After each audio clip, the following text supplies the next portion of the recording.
is knowing something's happening and not being able to be there to take care of it. Our dispatchers really do a great job of managing that, and they need to be recognized because they are the ones getting us to where we need to be, and they're the ones getting fire and medical to where they need to be.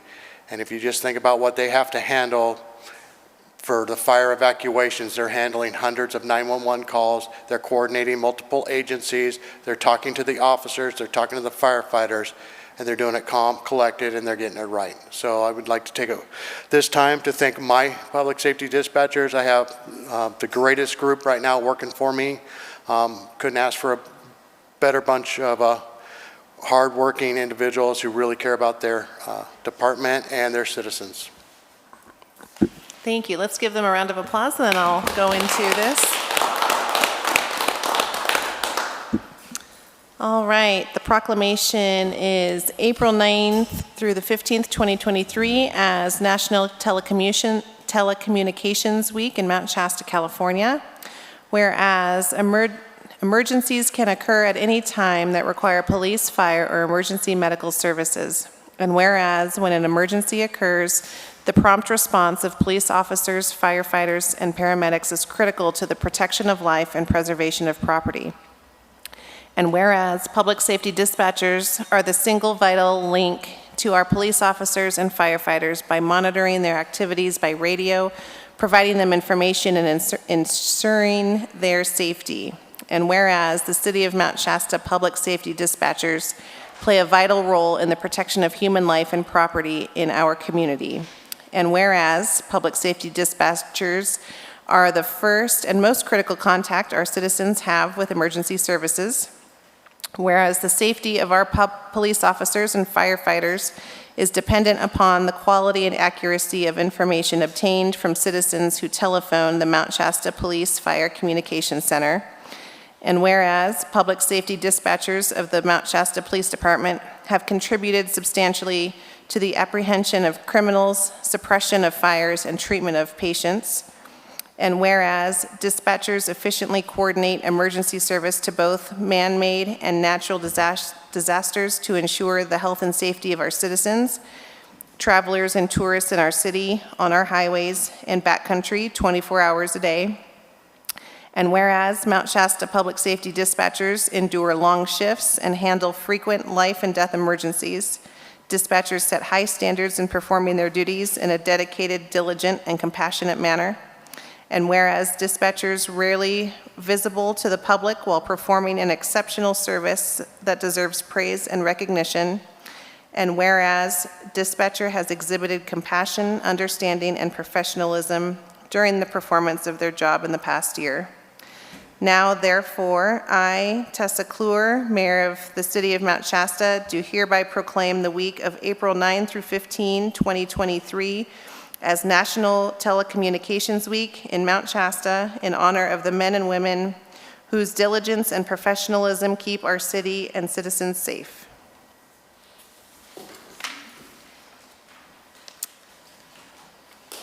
Okay. The special presentation from Caltrans has been moved to 424 meeting, so we will move into public comment. Anyone in the audience wish to speak on something that is not on the agenda? Come on up, Peggy.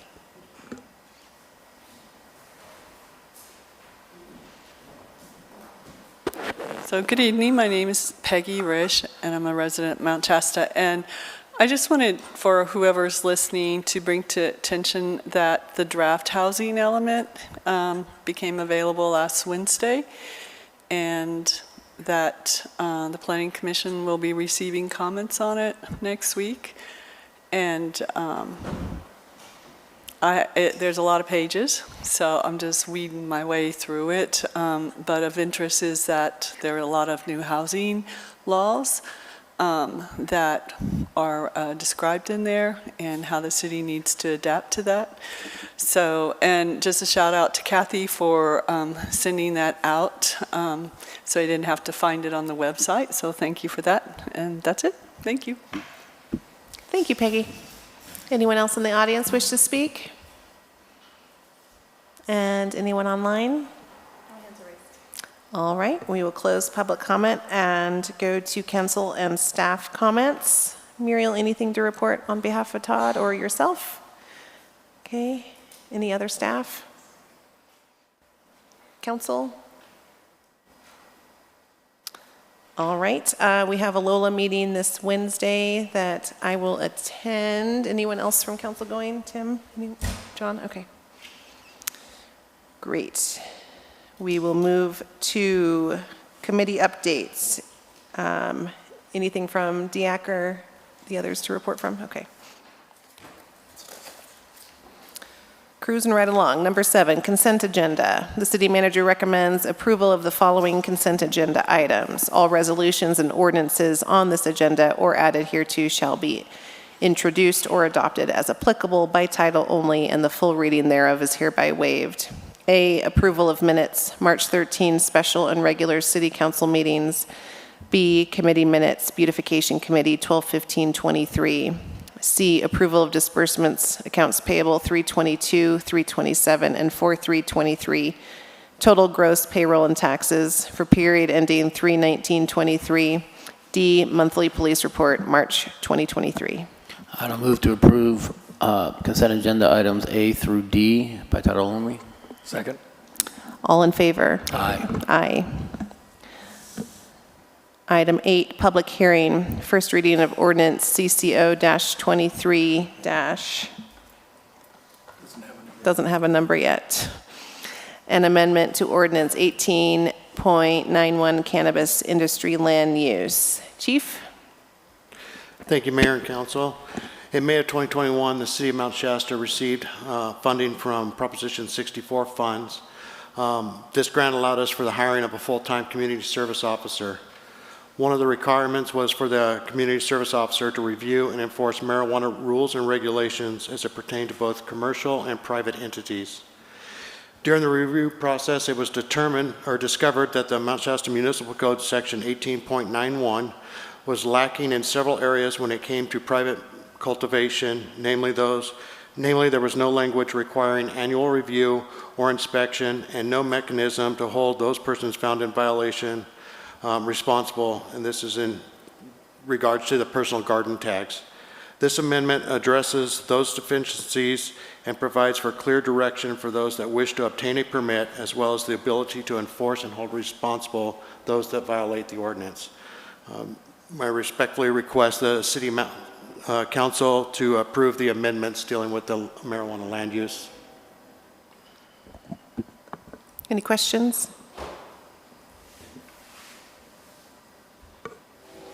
Okay, open up for public comment, or public hearing, sorry. Yep. Again, my name's Peggy Risch. So I just had a couple questions for clarification. Sure.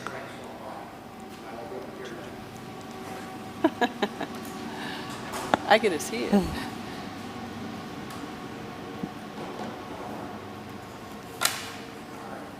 Okay. So it's just a couple of questions for clarification. Under the section personal tags 18.91.050, number H says it's allowed for single-family residents, and the garden tags are not allowed for any other use unless conditional use permit. And I'm wondering, do you mean use or do you mean any other zone? Because here it's talking about that it's allowed in single-family residences, and then it just says it's not allowed in any other use. So I'm just wondering, should that be zones? So that was just a question for clarification. And then F states that it would be locked and secured at all times. And so I was just wondering, does this mean it's in a greenhouse? Or is it just, you know, if it's in the backyard, does the backyard have to have a lock on it? I was just curious whether that actually meant that it was going to be indoors in a greenhouse that was outside. So that was another question. And then I, under that same section, was about setbacks, and it said that it was 5 feet on the side and 10 feet on the rear.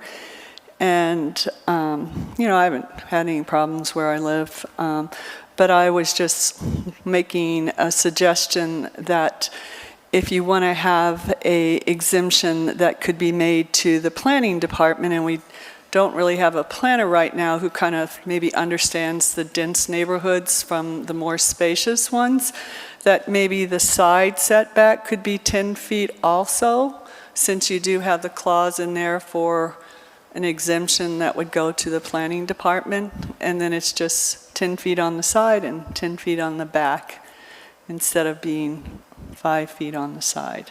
So that was my questions, 2 questions and 1 suggestion for a change. Thank you, Peggy. Anyone else in the audience wish to speak? Anyone online? Okay, we will close the public hearing and bring it back to council. You have a question? Go ahead. Yeah, so to Chief, the language in this ordinance is based on something from the state.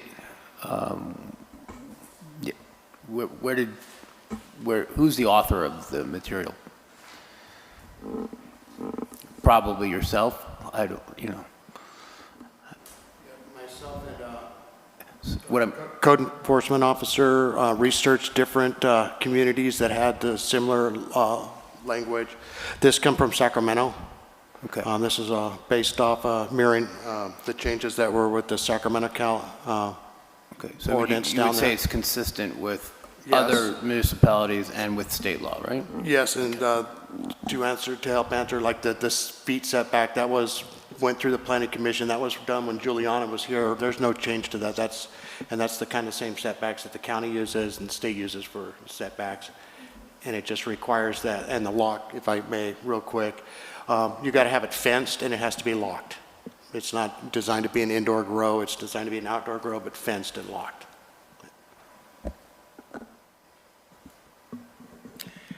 Chief, in terms of Peggy Rish's comment regarding subparagraph H on page 30,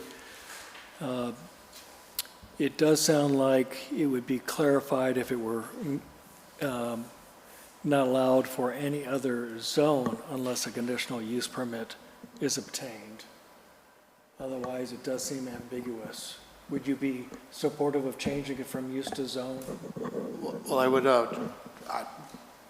it does point out that it goes to chapter 18.29, right, which is, if you go to page 2, that kind of sets where the zones are. And section H, the only changes is we're moving it down. We didn't change that from the one that's already been voted on and approved in the original, so that's not an amendment other than the letter. So that was already approved and is already in the municipal code as written. It's just that the letters be changed from G to H, or actually coupled because we had to add a couple sections above it. It says personal gardens are allowed for single-family residence, period. Yes. Personal gardens are not allowed for any other use unless a conditional use permit is obtained as per chapter 18.29. Yes. It would seem to me that a personal garden could be used for growing vegetables and flowers as well as cannabis. So the use doesn't seem like the appropriate word there. And maybe the better word is zone. Again, we didn't change that section. That is in the ordinance that is approved. That's part of 18.91. That was not changed as part of the amendments that we're adding to it. So I guess that would be council to discuss if they wanted to change that in the ordinance, but that wasn't one of my suggestions. So, because one of the things when speaking with our city attorney is he doesn't want us to get so worried that we're rewriting or restating other sections of law, so which is why we refer them back to 18.29, so that they can refer to what zoning and gardens are.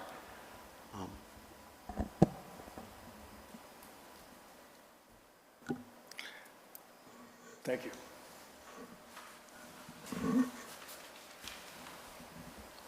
Other questions? Motion?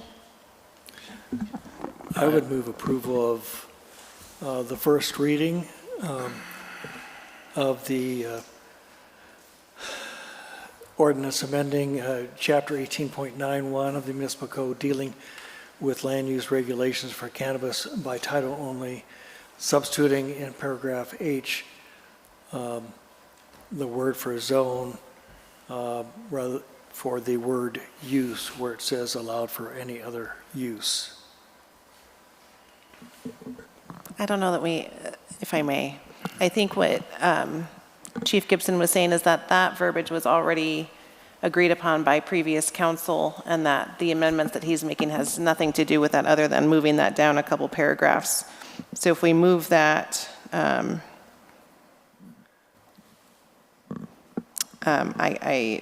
I tend to agree with Chief that Kenny's recommendation was to keep this as simple as possible. What does the rest of council think? I would prefer to go with what is currently offered by Chief, without change, without amendments, this is an amendment, but without amending prior clauses, verbiage, paragraphs that are not actually part of what we're looking at here. That's a bit tricky, yeah.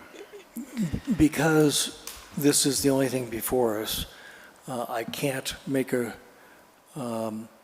motion to amend 18.29, that particular phrase, but it is ambiguous, or to the sense perhaps of nonsensical. If a person can have a cannabis garden but not grow any other flowers or vegetables there, that doesn't really make any sense. To me, it's pretty clear. This is about the regulations regarding cannabis grows, however minor, for personal use. Correct, Chief? That is correct. This is And we were short on some verbiage, and this is an update on that, simple as it can be. And if we want to, I think the more appropriate thing to do, Tim, would be to go to a second reading for these amendments that our Chief brought to us, and then, if you'd like, as a future agenda item, to bring it back to amend what you're talking about. Although, it's a technicality. I don't really see where the disclarity is. There's commercial grows, and there's for personal use. Let me make it easier. I'll just move approval, that we approve the ordinance of the City of Mount Shasta amending Chapter 18.91 of the Municipal Code dealing with land use regulations for cannabis, and move it to a second reading. Second. All in favor? Aye. Aye. Aye. Okay, moving to agenda item 9, public hearing, submitting an application for Community Development Block Grant, CDBG, for multiple activities. Muriel. Thank you very much, Mayor and Council. Before you is the first hearing for public input for the possibility of submitting an application for community development block grant activities in the next fiscal year. Brandy from Great Northern Services is here. She is the administrator of these CDBG programs, and will give you a report on this application. So part of the public hearing is that I have to go over certain items for the application. And as Mariel said, we're going to be applying for the grant for up to $500,000 for the economic development allocation for the NOFA that will be coming out in June for business assistance activity, technical assistance, and micro enterprise assistance. That will be performed within the city limits. Eligible activities paid for with the state CDBG funds must meet one of the 3 national objectives listed in the CDBG federal statutes, and they are to benefit low to moderate income households or persons, eliminating slum or blight, and, or meeting an urgent community development need. This is going to meet the low mod benefit for individual persons. The city of Mount Shasta anticipates submitting an application in June of 2023. We don't expect to expend any program income dollars because there is no CDBG program income to be had. And the purpose of the public hearing is to give the citizens an opportunity to make their comments known for the proposed activities and application, or if they have any other suggestions on what to apply for in June of 2023. So the NOFA, the Notice of Funding Availability, is not out yet. This is being funded through the CDBG CV subsistence grant administration line item. So the city of Mount Shasta does not have to directly pay for it. It's paid through with already funds that are already have been allocated. A couple of things about this, the Economic Development Grant. It's one of the more successful grants that the city has offered to businesses. It was a little slow starting out because of the pandemic, but we have been going like gangbusters in the last 9 months. So, and we're still having applications in. And we feel that this is going to be a good application, even though it'll probably score for the category, it'll score low. But it's generally underfunded. Not a lot of other jurisdictions apply for this, so it's probably a good chance that we'll get this application. And so if anybody has any questions? Any questions from council? No? Thank you very much. Okay, we can open up to, are you done, Muriel? Okay. We can open up to public comment. Public hearing? Sorry, we'll open up for public hearing. Anyone online? There's no hands. No. We officially close public hearing. Bring it back to council. Okay, I'll do it. No further comments? Okay. So, move to approve resolution CCR-23-10, resolution of the City Council of the City of Mount Shasta approving an application for funding and the execution of a grant agreement and any amendments thereto from the 2023 funding year of the state CDBG program. Second. All in favor? Aye. Aye. Thank you very much. And moving to number 10, public hearing closeout of 18 CDBG PL 12937, Mount Shasta Senior Snow Removal. Muriel. Thank you, Mayor and Council, and it is a PI for program Oh, income. thank you. Which is fine, just to clarify there. One of the main things about CDBG funding, as you can see from this, is that we just had a public hearing for input for an application. Now we're going through and we're getting input for something that's now going to be closed out. At every phase through CDBG, public comment is something that's very important to the funder. With that, the City of Mount Shasta has had a snow removal program for seniors that has been very successful over the years. Unfortunately, in this last year where we could have used it the most, we didn't have any program income to actually fund the program. So we are and have applied for funding for snow removal that I believe we're going to be getting notification that we'll be successful for the next round for snow removal for next winter. One of the things that's very interesting about this, and I'm going to have Brandy jump in and give us some statistics on people that have been served over the past few years with this program. So, as Muriel said, the purpose is to give citizens an opportunity to make their comments known regarding the snow removal program.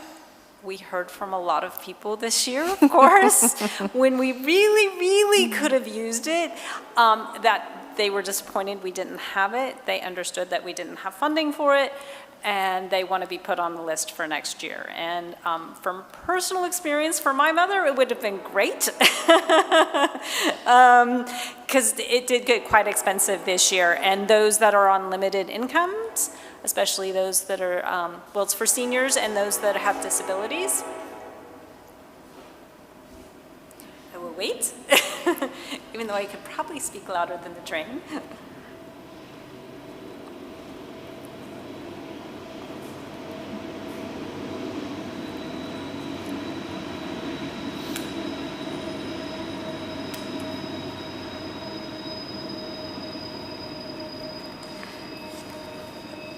So as I was mentioning, the program is open to seniors and those with disabilities.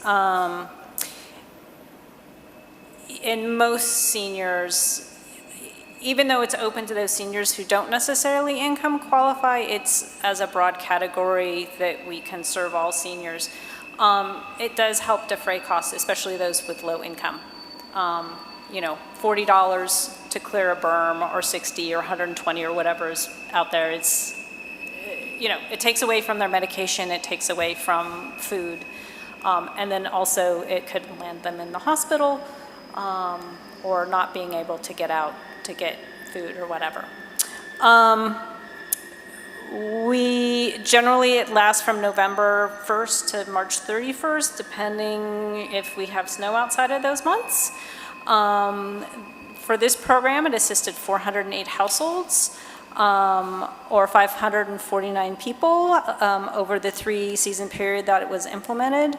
401 people were over 60, or over, and then 78 were disabled, whether they were also elderly and or disabled. We do, as part of our program, we send out surveys. So more than 90% of the participants are very satisfied. They're very likely to use the program again, and they rate the contractors high or very high. And I know they're in the latest season, last year, the contractors were even rated higher. So we've been working with the contractors to make sure that they're providing a service that is beneficial to the participants. And that's all I have. If anybody has any questions? Thank you. Any questions? You done, Muriel? Okay. We will open up for public hearing. Anyone wish to speak? Oh, go ahead. Come on up. I will.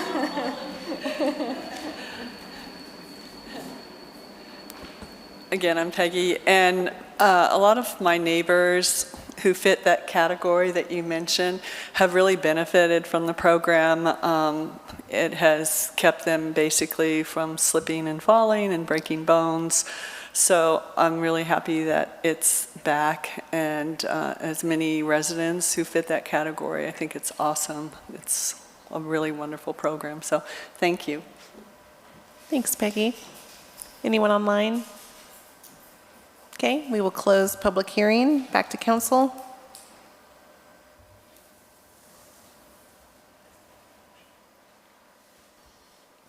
Motion? I got it, but I guess I just want, so we are closing out a program that started in 2018, carried on for a few years, or was it just 2018? It was for 3 years. 3 years, right? Yeah. Okay. All right, so I'll move to close out program 18-CDBG-PL. PI, okay, 12937 as the Mount Shasta Senior Snow Removal Program.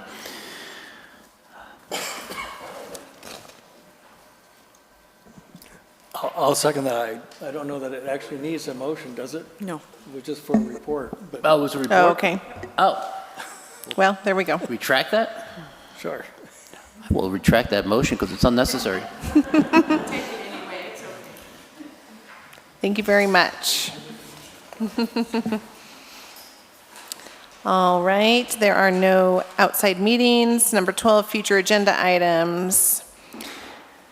Future agenda items and meetings appearing on the agenda within 60 to 90 days.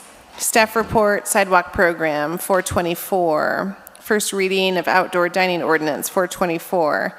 Housing element, 522. Vacation of Field Street to be determined. Discussion and possible action, McLeod Avenue parking prohibition to be determined. Future agenda items over 90 days. Discussion and possible action, review Chapter 13.95, extraction and exportation of groundwater from the city of Mount Shasta. Anything to add?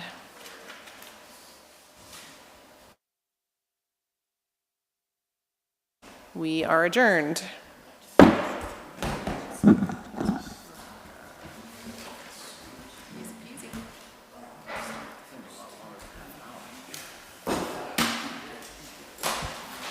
I